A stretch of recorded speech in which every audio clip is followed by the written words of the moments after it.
പ്രണയാംശം. രചന ശ്രീ അക്കു. അവതരണം ഷാഹുൽ മലയിൽ. എഡിറ്റിംഗ് ഷെരീജ് പൂനൂർ.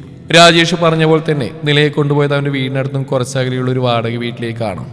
അവരിരുവരും അവിടേക്ക് ചെല്ലുമ്പോൾ അവിടെ ആരും തന്നെ ഉണ്ടായിരുന്നില്ല. കുറച്ചു നേരം കഴിഞ്ഞ് രാജേഷിന്റെ നിർദ്ദേശപ്രകാരം അവിടേക്ക് ഒരു പ്രായമായ സ്ത്രീ വന്നു.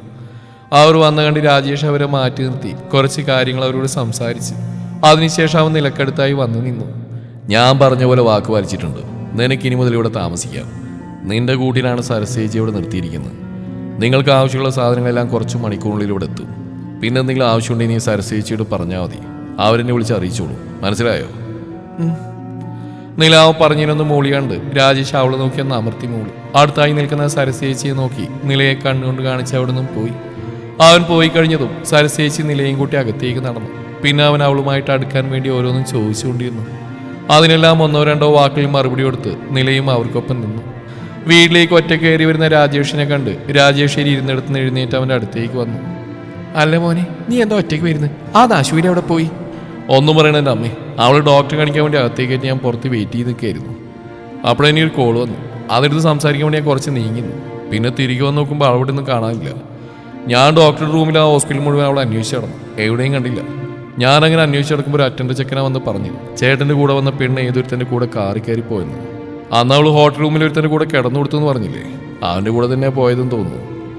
രാജേഷ് അവിടേക്ക് വരുന്നതിനേക്കാൾ മുമ്പ് മെനഞ്ഞെടുത്ത കഥ അതേപോലെ തന്നെ വൃത്തിയായി രാജേഷിയുടെ മുമ്പിൽ പറഞ്ഞു കേൾപ്പിച്ചു. അത് അവർ അപ്പാടെ വിശ്വസിച്ചെന്നവരുടെ മുഖഭാവത്തിൽ നിന്ന് തന്നെ അവന് മനസ്സിലായി. അതേ തുടർന്ന് അവൻ്റെ ചുണ്ടിലൊരു പുച്ഛച്ചിരി വിരിഞ്ഞു. ഹോ, എന്നാ നമ്മൾ രക്ഷപ്പെട്ടു. അല്ലെങ്കിൽ ആ അസത്തിന് എങ്ങനെയെങ്കിലും ഇവിടുന്ന് ഒഴിവാക്കണമെന്ന് കരുതിയിരുന്നാ ഞാൻ. ഇതെന്തായാലും അവൾ തന്നെ ഒഴിഞ്ഞു പോയല്ലോ, സമാധാനം. ഇനി എത്രയും പെട്ടെന്ന് എൻ്റെ സ്മൃതി മോളെ ഇങ്ങോട്ട് കൊണ്ടുവരണം, എൻ്റെ മരുമകളായി. എനിക്കും അതിന് ആഗ്രഹമുണ്ട് അമ്മേ. പക്ഷെ അവളുടെ ഡാഡി 6 മാസത്തിന് ശേഷം മാത്രമേ എന്നെ സമ്മതിക്കൂ. അതെന്താ മോനെ ഈ 6 മാസത്തിൻ്റെ കണക്ക്? അത് 6 മാസം കഴിഞ്ഞാൽ മാത്രമേ ഞാനും നിലയും നമ്മൾ നിയമപരമായിട്ടുള്ള ബന്ധം വേർപിരിയൂ. അതുവരെ അവൾ എൻ്റെ ഭാര്യ തന്നെയാണ്. അതിനിടയ്ക്ക് അവരുടെ മോളെ അവരെ എനിക്ക് കെട്ടിച്ചിരുന്ന അമ്മയ്ക്ക് തോന്നുന്നുണ്ടോ? ഹോ, ആ എണ്ണം കെട്ടവളോട് വന്നു പോയിട്ട് മനുഷ്യന് സമാധാനമില്ലല്ലോ. അതൊന്നും പറഞ്ഞിട്ട് കാര്യമില്ല. അമ്മ എന്തായാലും കഴിക്കാനെടുത്ത് വെക്ക്. ഞാനൊന്ന് ഫ്രഷ് ആയിട്ട് വരാം. ഇത്രയും ദിവസം അടുക്കള കാര്യമായിട്ടൊന്നും അറിയേണ്ടി വന്നിരുന്നില്ല. ഇനിയിപ്പോൾ ആ പെണ്ണ് പോയ നിനക്ക് ഞാൻ തന്നെ അവിടെ കയറി വെച്ചുണ്ടാക്കേണ്ടി വരുമല്ലോ. ഷോ, എനിക്കൊന്നും വയ്യ. ഇന്ന് തന്നെ അവനോട് പറഞ്ഞ സെർവിനെ വെക്കാൻ ഏർപ്പാടാക്കണം. രാജേഷ് റൂമിലേക്ക് പോയതും രാജേശ്വരി ഇതും പറഞ്ഞ് പിറുവിറുത്ത് അടുക്കളയിലേക്ക് നടന്നു. എന്നത്തെയും പോലെ പതിവ് സ്വപ്നം കണ്ടിടക്കായിരുന്നു കാശി. അവൻ അവിടെ വയറിലെ മറികിൽ പല്ലുകൾ ആഴ്ത്തിയ ശേഷം അവിടെ അമർത്തി മുത്തിക്കൊണ്ട് അവിടുന്ന് മുഖമുയർത്തി വീണ്ടും മുകളിലേക്ക് ഉയരാൻ നേരമാണ് അവൻ്റെ സ്വപ്നത്തിന് ഭംഗം വരുത്തിക്കൊണ്ട് അവൻ്റെ ഫോൺ റിങ് ചെയ്തത്. അത് കേട്ട് അവൻ ഞെട്ടി ഉണർന്നു. തന്റെ മനോഹരമായ സ്വപ്നം തകർന്നു. പോരാത്തിന് അവളുടെ മുഖം എന്തെങ്കിലും കാണാൻ പറ്റുമെന്ന ആഗ്രഹത്തെ തച്ചുടച്ച് വന്ന ഫോണിന്റെ റിംഗ് ടൂൺ കേട്ട് അവൻ ദേഷ്യത്തോടെ പല്ലുകടിച്ച് ഫോൺ എടുത്ത് നോക്കി. അതിൽ ഡിസ്പ്ലേയിൽ ചിരിച്ചുകൊണ്ടിരിക്കുന്ന ആകാശിന്റെ ഫോട്ടോ കണ്ട് കാശി ഉടനെ തന്നെ ഫോൺ എടുത്തു. മോനെ, എന്താണ് നീ ഇപ്പൊ ഇങ്ങോട്ട് വിളിച്ചത്? എന്റെ പൊന്നോ, നീ ശരിക്കും അമേരിക്കയിൽ പോയത് കമ്പനി കാര്യങ്ങൾ ശരിയാക്കാനാണോ അതോ പുതിയ വെറൈറ്റി തെറികൾ പഠിക്കാനാണോ? എന്തോന്നിടേ ഇത്? ഓ, എന്റെ ചെവി അടിച്ചു പോയെന്നാ തോന്നുന്നു. ദേവാശു, ഈ നേരത്തെ വിളിച്ചുമ്പോൾ എന്നിട്ട് അവന്റെ പുളിച്ച തമാശ എന്തിനാ വിളിച്ചെന്ന് പറയണ പുല്ലേ? എടാ, നീ ഇങ്ങനെ ചാടി കടിക്കാതെ. എന്താ കാര്യം? എന്തു പറ്റി നിനക്ക്? പിന്നെ ഞാനെന്ത് വേണം? ഓർക്കത്തിൽ നിന്ന് വിളിച്ചെടുപ്പിച്ച് അവൻ്റെ മറ്റേടത്ത ചോദ്യം നോക്കണേ. ഹലോ മോനെ, നിന്നെ ആദ്യമായിട്ടുള്ള ഓർക്കത്തിൽ നിന്ന് വിളിച്ചെഴുന്നേൽപ്പിക്കുന്നത്. അതുകൊണ്ട് അത് വിട്, എന്നൊരു കാര്യത്തിലേക്ക് വാ. എന്താ മോനെ മാറ്റർ? കാശിയുടെ ചങ്കും കരളും വേണമെങ്കിൽ അവന്റെ ഹൃദയത്തിന്റെ ഒരു ഭാഗം തന്നെയാണ് ആകാശ് എന്ന് വേണമെങ്കിൽ പറയാം. അതുകൊണ്ട് തന്നെ അവർക്ക് ഇരുവർക്കിടയിൽ അങ്ങനെ രഹസ്യങ്ങളൊന്നും തന്നെ ഉണ്ടാവാറില്ല. അതുകൊണ്ട് കാശി താൻ പതിവായി കാണുന്ന സ്വപ്നവും ഇന്ന് കണ്ടുകൊണ്ടിരിക്കുന്ന ആകാശിനോട് പറഞ്ഞു കേൾപ്പിച്ചു. അത് കേട്ട് ആകാശിന് ചിരിക്കണോ കരിയണോ എന്നറിയാത്ത അവസ്ഥയായി. ഇത്രയും താൻ പറഞ്ഞിട്ടോ ആകാശിന്റെ ഭാഗത്തുനിന്ന് മറുപടിയൊന്നും വരാത്ത കണ്ട് കാശിക്ക് വീണ്ടും ദേഷ്യം വന്നു. ഞാൻ ഇത്രയും പറഞ്ഞിട്ട് നീ എന്താണ് ഒന്നും മിണ്ടാതിരിക്കുന്ന കോപ്പേ? ഇതിനിപ്പം ഞാനെന്ത് പറയാനാ? നീയല്ലേ സ്വപ്നം കാണുന്നത്. അടുത്തോട്ടം കാണുമ്പോൾ ആ പെണ്ണിന്റെ മുഖം കൂടി കാണാൻ ശ്രമിക്കും. അപ്പൊ പ്രശ്നം തീർന്നല്ലോ. അതിപ്പോ നീ പറഞ്ഞിട്ട് വേണോടാ മോനെ. ഞാൻ തന്നെ കണ്ടുപിടിച്ചോളാം. നിന്നോടൊക്കെ പറയാൻ വന്ന എന്നെ വേണം പിടിച്ചതല്ല. വെച്ചിട്ട് പോടാ. ഞാൻ വെച്ചിട്ട് പോയിനടാ കോപ്പേ. ഈ പട്ടാപ്പല്ലി ഇവിടെ നിന്റെ സംസ്കൃത ശ്ലോകം കേൾക്കുന്ന ആവശ്യമൊന്നും എനിക്കില്ല. മോനെന്തായാലും നന്നായി ഒന്നുകൂടി കിടന്നുറങ്ങ. ചിലപ്പോ ആ പെണ്ണിന്റെ മുഖം കാണാൻ പറ്റിയാലോ. ഓ, ഫ്രീ അഡ്വൈസിന് നന്ദി. ശരിയാടാ പന്നി, നീ എന്തായാലും ബാക്കി സ്വപ്നം കൂടി കാണും. എന്നിട്ടെല്ലാം വ്യക്തവും സ്പഷ്ടവുമായി അടുത്ത പ്രാവശ്യം വിളിക്കാൻ പറഞ്ഞെന്നുള്ളൂ. പോടാ കള്ളം. നീണ്ടൊരു സംസ്കൃത ശ്ലോകത്തിന് ശേഷം കാശി ഫോൺ കട്ട് ചെയ്ത് ചിരിച്ചുകൊണ്ട് ബെഡിലേക്ക് മറിഞ്ഞു. എന്നാൽ ഇങ്ങേ തലക്കിൽ ആകാശ് ടെൻഷനോടെ കയ്യിലിരിക്കുന്ന ഫോൺ കറക്കിക്കൊണ്ടിരിക്കുകയായിരുന്നു. എൻ്റെ ദൈവമേ, സ്വപ്നമാണെന്ന് പറഞ്ഞ് അവൻ കാണുന്നില്ല അവൻ്റെ ജീവിതത്തിൽ നടന്നാണെന്ന് അവൻ ഇനി എന്ന് തിരിച്ചറിയാനാണാവും.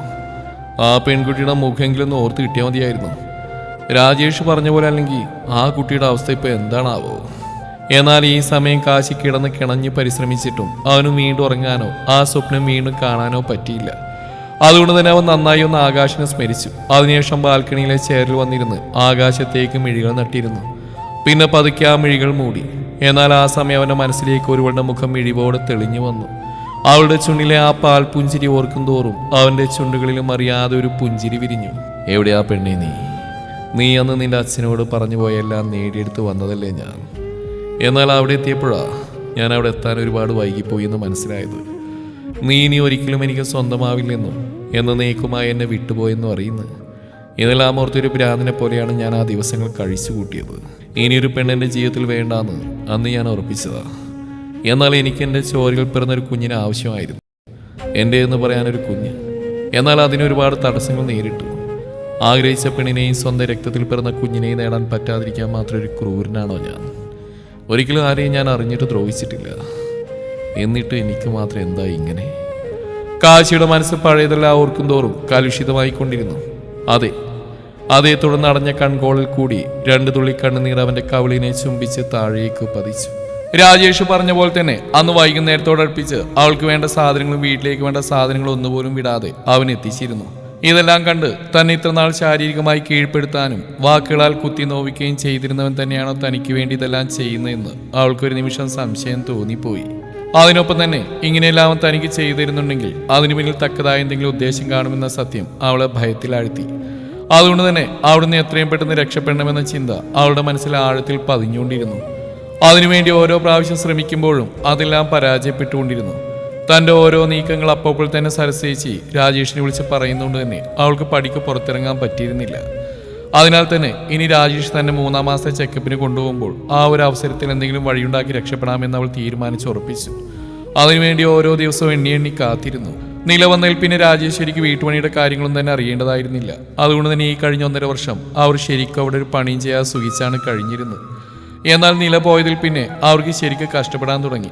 വീടടിക്കലും തുടക്കലും കാലത്തേക്കും വൈകിട്ടത്തേക്കും രാത്രിയിലേക്കും വേണ്ട ഭക്ഷണം ഉണ്ടാക്കുകയും പശുവിനെ കറക്കലും അവയ്ക്ക് വേണ്ട പുല്ലുണ്ടാക്കുക തുടങ്ങിയ അനേകം പണികൾ തന്നെ ഉണ്ടായിരുന്നു അവർക്ക് അവിടെ ചെയ്യാൻ.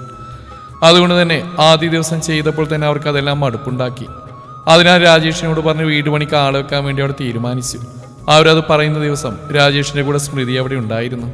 ആ ദിവസം തന്നെ ഇത് പറയാൻ കാരണം സ്മൃതി തന്നെ സപ്പോർട്ട് ചെയ്യുന്ന വിശ്വാസത്തിലാണ്. എന്നാൽ അവരുടെ ആവശ്യത്തെ സ്മൃതി നിഷ്കരണം തള്ളിക്കളയുകയാണ് ചെയ്ത്.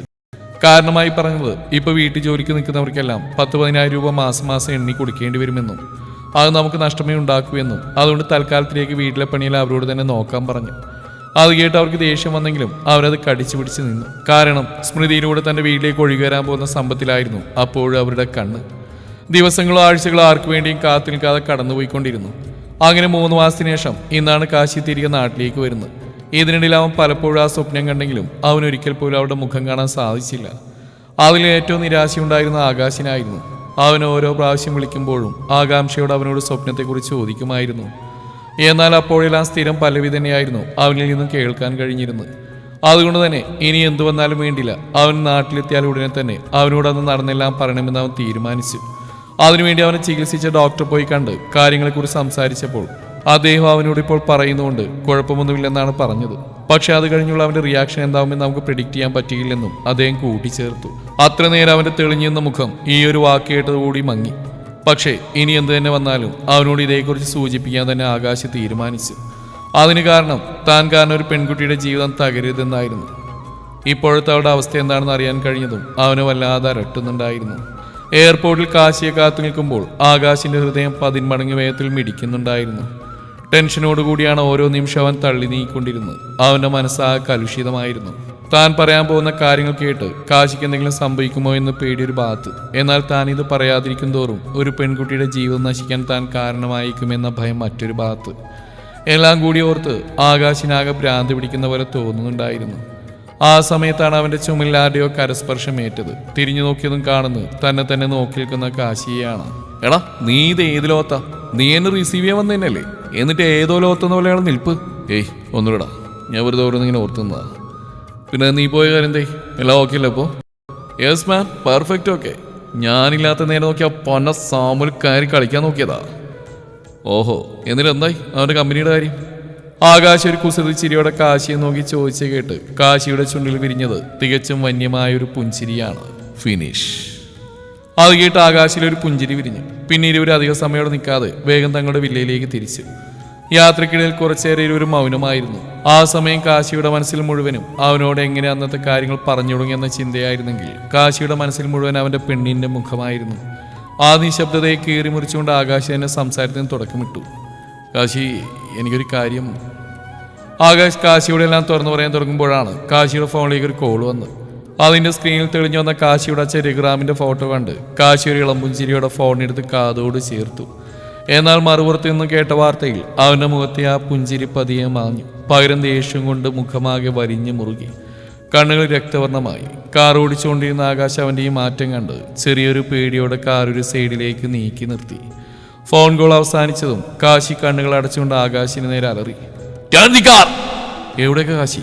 നീ എന്തിനെങ്ങനെ ദേഷ്യപ്പെടുന്നു? ആരെ വിളിച്ചത് അച്ഛനാ. നമ്മളിപ്പോൾ പോകാൻ പോകുന്ന ദ്വാരകയിലേക്കാ. പക്ഷെ നമ്മളെന്തിനാ ഇപ്പോൾ ദ്വാരകയിലേക്ക് പോകുന്നത്? അച്ചു, എനിക്കിപ്പോൾ കാര്യങ്ങൾ വിശദീകരിക്കാനുള്ള സമയമില്ല. നീ വെറുതെ എന്നെ ദേഷ്യം പിടിപ്പിക്കാതെ വണ്ടി എടുക്കാൻ നോക്ക്. ആകാശ് പിന്നെ കൂടുതലും ചോദിക്കാതെ വേഗം കാറ് സ്റ്റാർട്ട് ചെയ്ത് കാശി പറഞ്ഞ പോലെ ദ്വാരകയിലേക്കുള്ള യാത്ര ആരംഭിച്ചു. എന്നാൽ അപ്പോഴും കാശിയുടെ ദേഷ്യത്തിന്റെ കാരണം മാത്രം അവന് മനസ്സിലാവുന്നുണ്ടായിരുന്നില്ല. കുറച്ചു നേരത്തെ യാത്രക്കൊടുവിൽ തന്നെ കാശിയും ആകാശവും സഞ്ചരിച്ചിരുന്ന കാർ ദ്വാരക എന്നെഴുതിയ പടുകൂറ്റൻ ഗേറ്റ് കടന്ന് അകത്തേക്ക് പ്രവേശിച്ചു. ശരിക്കും പുരാണത്തിലെ ദ്വാരകയെ പോലെ തന്നെ അത്യധികം മനോഹരമായ ഒരു കൊട്ടാരതുല്യമായ വീട് തന്നെയായിരുന്നു അത്. പഴമയുടെയും പുതുമയുടെയും പല പല ഭാവങ്ങൾ ഒത്തിണങ്ങിയ ഒരു കൊട്ടാരം.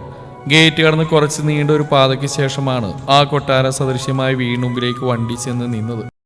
ആ പാതയ്ക്ക് ഇരുവശവും നിറയെ മനോഹരമായ പൂക്കളും മരങ്ങളും കുളങ്ങളും ഒക്കെയായി ശരിക്കും കാണാനൊരു വൃന്ദാവന തുല്യമായിരുന്നു. അവരുടെ കാർ അവിടെ വന്ന് നിന്നും കണ്ടു. തങ്ങളുടെ കാറുകളല്ലാതെ മറ്റു 2-3 കാറുകൾ അവിടെ പാർക്ക് ചെയ്തിരിക്കുന്നു. അത് കണ്ട് കാശി ദേഷ്യം കൊണ്ട് പല്ലുകടിച്ച് കാറിൽ നിന്ന് പുറത്തേക്ക് ഇറങ്ങി. ആകാശിനും അപ്പോഴാണ് കാര്യങ്ങളുടെ സ്ഥിതിഗതികൾ മനസ്സിലായത്. കാശി, നീ അവരോട് കൂടുതൽ ദേഷ്യം. ആകാശ് കാശിയുടെ നയത്തിൽ സംസാരിച്ചു തുടങ്ങുമ്പോഴേക്കും കാശിയുടെ രൂക്ഷമായ നോട്ടം കണ്ട് അവൻ പറയാൻ വന്ന് വിഴുങ്ങി കാശിയെ നോക്കി ഇളിച്ചു കാണിച്ചു. നീ എന്തിനാ എന്നെ ഇങ്ങനെ നോക്കുന്നു? ഞാനൊന്നും പറഞ്ഞില്ല. നീ നിനക്ക് ഇഷ്ടമുള്ളൊന്നും ആവശ്യം ചെയ്തോ. എന്തിനും ഏതിനും ഞാനുണ്ട് കൂടെ. ധൈര്യമായിട്ട് മുന്നോട്ട് കടന്നോളൂ. അത്ര നേരം ദേഷ്യത്തോടെ നിന്നിരുന്ന കാശിക്ക് ആകാശിന്റെ സംസാരം കേട്ട് ചിരി വന്നു. പിന്നെ അതെങ്ങനെയോ കടിച്ചു പിടിച്ച് അവനെ നോക്കി കണ്ണുരുട്ടി മുന്നോട്ട് നടന്നു. അതുകൊണ്ട് ആകാശി രക്ഷപ്പെട്ടു എന്ന് പറഞ്ഞ് നെഞ്ചിൽ കൈവച്ച് കാശിക്ക് പുറകെ വിട്ടു. അകത്തേക്ക് കയറി ചെല്ലുമ്പോൾ തന്നെ കണ്ടു അധികാരഭാഗത്തോടെ കാലുമേൽ കാൽ കയറ്റി വെച്ചിരിക്കുന്ന തന്റെ അമ്മ. അകത്തേക്ക് കയറി ചെല്ലുമ്പോൾ തന്നെ കണ്ടു അധികാരഭാഗത്തോടെ കാലുമേൽ കാൽ കയറ്റി വെച്ചിരിക്കുന്ന തന്റെ അമ്മ വീട്ടുകാരെ. അവർക്കെതിരെയുള്ള സോഫയിൽ ഇരുന്നിരുന്ന രഘുറാമിന്റെ ദൃഷ്ടി കാശിയിൽ പതിഞ്ഞതും അയാൾ അവന്റെ മുഖത്ത് നോക്കി കണ്ണടച്ച് കാണിച്ചു. അത് കണ്ടിട്ടും കാശി ദേഷ്യത്തോടെ മറ്റുള്ളവരെ നോക്കി. രഘുറാമിന്റെ മിഴികളെ പിന്തുടർന്ന മറ്റെല്ലാവരും അപ്പോഴാണ് അവിടെ വന്നിരിക്കുന്ന കാശിയെ കണ്ടത്. അവനെ അവിടെ കണ്ടതും അത്ര നേരം പുച്ഛത്തോടെ അഹങ്കാരത്തോടെ ഇരുന്നവർ ഇരിക്കുന്നിടത്ത് എഴുന്നേറ്റ് നിന്നു. അത് കണ്ട് കാശി അവരെ നോക്കി പുച്ഛിരിച്ച് അവിടെയുള്ള സെന്ററിലിട്ടിരിക്കുന്ന സോഫ ചെയറിൽ വന്നിരുന്നു. എന്താണ് ഈ വരവിന്റെ ഉദ്ദേശം? തീർത്തും ശാന്തമായിട്ടായിരുന്നു കാശി ഇത് ചോദിച്ചത്. എന്നാൽ അവന്റെ സ്വരത്തിലുള്ള ഗൗരവം എല്ലാവർക്കും തിരിച്ചറിയാൻ പറ്റുന്നുണ്ടായിരുന്നു. അതുകൊണ്ട് തന്നെ സുനിതയുടെ സഹോദരൻ സുശാന്ത് മുഖത്തൽപ്പം വിഷമം വരുത്തിക്കൊണ്ട് കാശികരിയിലേക്ക് നീങ്ങി നിന്നു. അതെന്താ മോനെ നീ അങ്ങനെ പറഞ്ഞ്? ഒന്നുമില്ലെങ്കിലും ഞങ്ങൾ നിന്റെ അമ്മയുടെ ബന്ധുക്കളല്ലേ, നിന്റെ മാമനല്ലേ ഞാൻ. എക്സ്ക്യൂസ് മീ, നിങ്ങൾ എന്താ പറഞ്ഞ്? എൻ്റെ അമ്മയോ? ഏതമ്മ? ആദ്യം തമാശ രൂപേണയും അവസാനം ദേഷ്യത്തോടെയും പറഞ്ഞുകൊണ്ട് കാശി ഇരിക്കുന്നിടത്ത് എഴുന്നേറ്റ് സുശാന്തിന്റെ അടുത്തേക്ക് വന്നയാളുടെ മുഖത്തേക്ക് ഉറ്റുനോക്കി. അവന്റെ ആ സമയത്ത് മുഖഭാവം കണ്ട് സുശാന്ത് പേടിച്ചുകൊണ്ട് 2 അടി പുറകിലോട്ട് നീങ്ങി നിന്നു. പറയടോ, ഏതമ്മ? നിങ്ങൾ ഈ പറഞ്ഞു വരുന്ന എൻ്റെ അമ്മയുടെ പേരെന്താന്ന്? മോനെ, അത് ഞാൻ ചോദിച്ചതിന് മറുപടിയാണോ മിസ്റ്റർ? സുനിത. നിർത്തണം, ഇനി താൻ ഒരു അക്ഷരം വേണ്ടി പോകരുത്. അവരെൻ്റെ അമ്മയാണെന്ന് ഇനി ഒരിക്കൽ കൂടി താൻ തന്നെ നാവുകൊണ്ട് പറഞ്ഞാൽ പിന്നെ താനിക്ക് ഒരിക്കൽ കൂടി അത് പറയേണ്ടി വരില്ല. തൻ്റെ കുഞ്ഞുമക്കളെയും ഭർത്താവിനെ ഉപേക്ഷിച്ച് കണ്ടവൻ്റെ കൂടെ ലിവിങ് ടുഗദർ നടത്താൻ പോയ ആ സ്ത്രീക്ക് ചേരുന്ന പേരാണോ അമ്മ എന്ന പുണ്യപദം? അവർക്ക് അങ്ങനെ ഈ പദത്തിന് അർത്ഥം അറിയാമായിരുന്നെങ്കിൽ അവരൊരിക്കലും ഇങ്ങനെ ഒരു കാര്യം ചെയ്യില്ലായിരുന്നു. കാശി. രഘുറാമിന്റെ ശബ്ദമാണ് പഴയ ചിന്തകളിലേക്ക് പോകാൻ തുടങ്ങിയ കാശിയുടെ മനസ്സിനെ തിരികെ കൊണ്ടുവന്ന്. കാശി അയാളുടെ മുഖത്തേക്ക് നോക്കുമ്പോൾ കാണുന്നത് ഇനി കൂടുതലൊന്നും പറയരുതെന്ന് പറയാതെ പറയുന്ന തൻ്റെ അച്ഛൻ്റെ ദയനീയ മുഖമാണ്. അതുകൊണ്ട് തന്നെ അവൻ കണ്ണുകൾ അടച്ചൊന്ന് തന്നെ ദേഷ്യത്തൊന്ന് വരുതലാക്കിയതിനു ശേഷം തൻ്റെ മുന്നിൽ നിൽക്കുന്നവർക്ക് നേരെ അലറി. മര്യാദക്ക് ഇറങ്ങിക്കോ, എല്ലാം ഇപ്പൊ തന്നെ ഇവിടുന്ന്. അതെല്ലാം പഴയ ബന്ധങ്ങളെല്ലാം പുതുക്കി ഇവിടെ തന്നെ പറ്റിക്കൂടാനാണ് ഉദ്ദേശമെങ്കിൽ കാശിയുടെ മറ്റൊരു മുഖം നിങ്ങൾ കാണേണ്ടി വരും. കാശി പരമാവധി തന്റെ ദേഷ്യം നിയന്ത്രിച്ചാണിത് പറഞ്ഞെങ്കിലും അവന്റെ കണ്ണുകളിലെ ചുവപ്പ് നിറം അവന്റെ ദേഷ്യത്തെ എടുത്ത് കാണിക്കുന്നുണ്ടായിരുന്നു. അതുകൊണ്ട് തന്നെ സുശാന്ത് അയാളുടെ ഭാര്യ രമയും അനിയനായ സുദേവ് അയാളുടെ ഭാര്യ അപർണയും അവിടുന്ന് വേഗം തന്നെ പുറത്തേക്ക് ഇറങ്ങി തങ്ങളുടെ കാറുകളിലേക്ക് കയറി. എന്നാൽ അപ്പോഴും സുശാന്തിന്റെയും സുദേവിന്റെയും ഉള്ളിൽ കാശിയോടും രഘുറാമിനോടുമുള്ള പകയും ദേഷ്യവും തിളച്ച് പൊന്തുന്നുണ്ടായിരുന്നു. അതിനെയെല്ലാം ഉള്ളിൽ ഒതുക്കിക്കൊണ്ട് ഒരിക്കൽ കൂടി അവിടെയെല്ലാം കണ്ണോടിച്ച് കാറെടുത്ത് അവിടെ നിന്നും പോയി. അത് കണ്ട കാശി എന്തോ മനസ്സിൽ ഉറപ്പിച്ച പോലെ പുറത്തേക്ക് ഇറങ്ങി. അവന്റെ പുറകെ തന്നെ ആകാശം. അവർ പോകുന്നുണ്ട് രഘുറാം വേഗം തന്നെ കാശിയുടെ അടുത്തേക്ക് വന്നു. മോനെ നീ വേണ്ട, അച്ഛനെന്താ പറയാൻ വരുന്നത് എനിക്കറിയാം. ഇനിയും എൻ്റെ അച്ഛനെല്ലാം സഹിച്ചും ക്ഷമിച്ചും മതിയായില്ലേ? ഇനി എത്ര നാൾ അച്ഛൻ ഇത് തുടരും? കാശിയുടെ ചോദ്യത്തിന് മുമ്പിൽ അയാൾക്കൊരു ഉത്തരം പറയാനുണ്ടായിരുന്നില്ല. അതുകൊണ്ട് തന്നെ അയാൾ മൗനം പാലിച്ചു നിന്നു. അത് കണ്ട് കാശി അയാളെ നോക്കി ദീർഘമായി ഒന്ന് നിശ്വസിച്ചുകൊണ്ട് കാറിലേക്ക് കയറി. തൊട്ടുപുറകെ തന്നെ ആകാശം അയാളെ നോക്കി കണ്ണു ചിമ്മി കാണിച്ചുകൊണ്ട് കോ ഡ്രൈവിംഗ് സീറ്റിലേക്ക് കയറിയിരുന്നു. പിന്നെ ഒട്ടും വൈകാതെ കാശിയുടെ കാറും ദ്വാരക വിട്ട് പുറത്തേക്ക് പോയി. തുടരും ഈ കഥയുടെ ബാക്കി ഭാഗം നാളെ ഇതേ സമയം.